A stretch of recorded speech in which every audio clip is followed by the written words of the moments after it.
Hola, ¿qué tal, Sapiens? ¿Te has preguntado por qué generalmente en la escuela y los libros de historia terminan sus relatos de las grandes batallas cuando se sabe quién ganó o quién perdió? ¿Qué pasaba con los cuerpos de los soldados que morían en las grandes batallas de la historia? Vamos a explorar un poco el tema.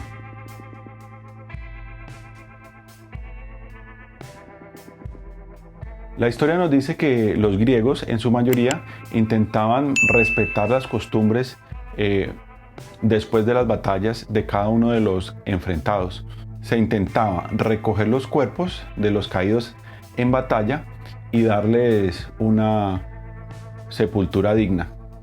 Un ejemplo de esto fue la batalla en el año 38 entre Felipe II y los atenienses. Una vez terminada esta batalla, se llegó al acuerdo de que cada bando recogiera a sus muertos y hiciera lo debido con ellos.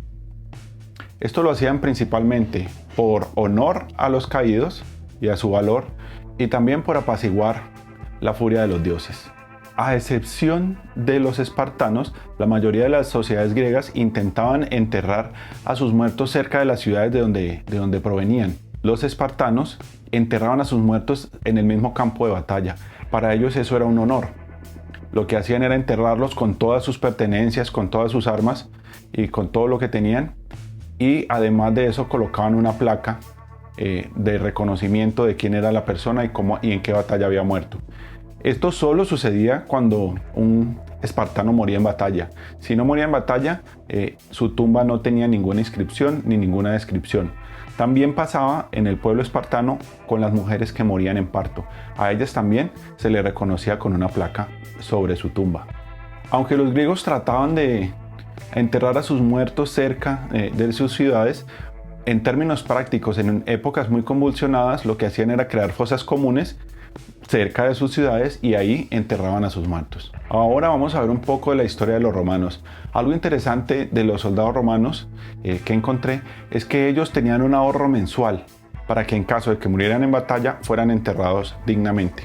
Gracias a esto, los romanos tenían la costumbre de tratar de recuperar los cuerpos de los caídos y de darles una sepultura digna o una cremación digna. Cuando esto no era posible, lo que hacían era, al igual que los griegos, unas tumbas comunitarias donde metían a todos los muertos y allí les hacían los honores o les daban su último descanso. Cuando era imposible rescatar los cuerpos de los muertos en batalla, lo que hacían era construir unos monumentos que se llaman cenotafios, que sirviera de una forma de reconocer y recordar a todos los caídos.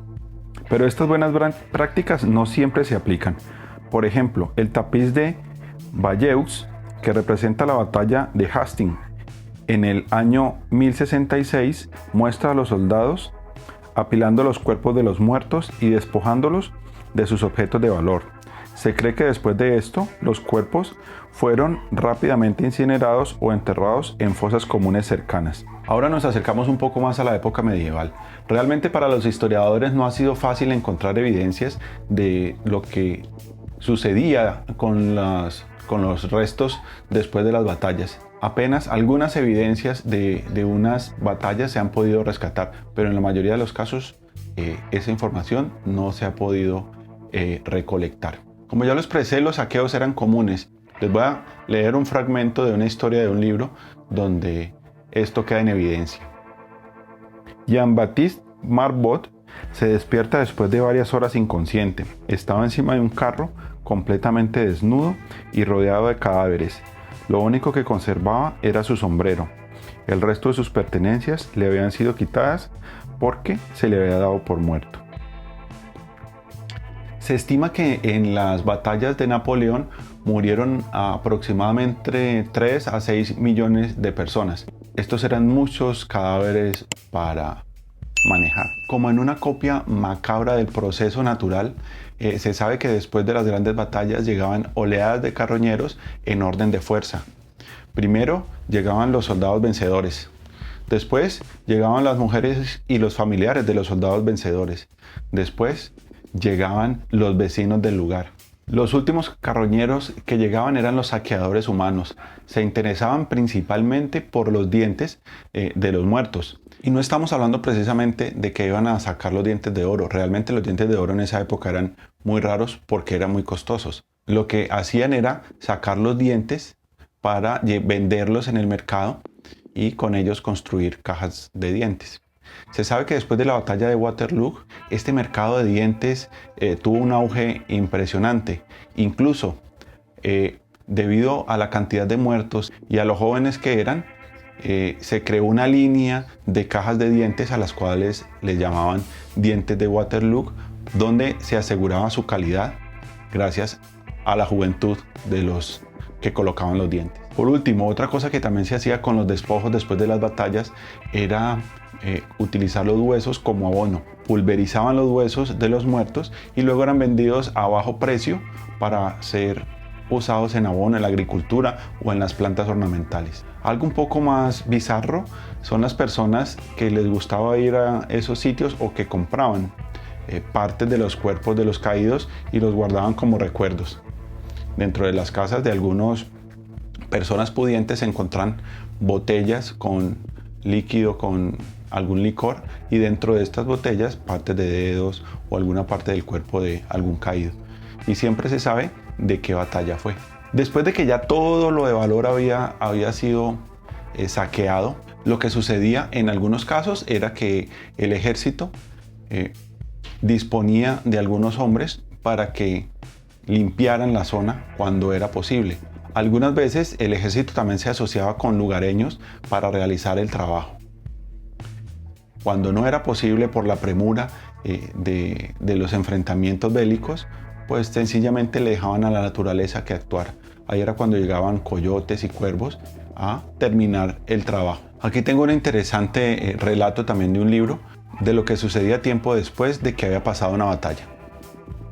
El general francés Philippe de Ségur también dio una impactante descripción del campo de batalla de Borodino en 1812.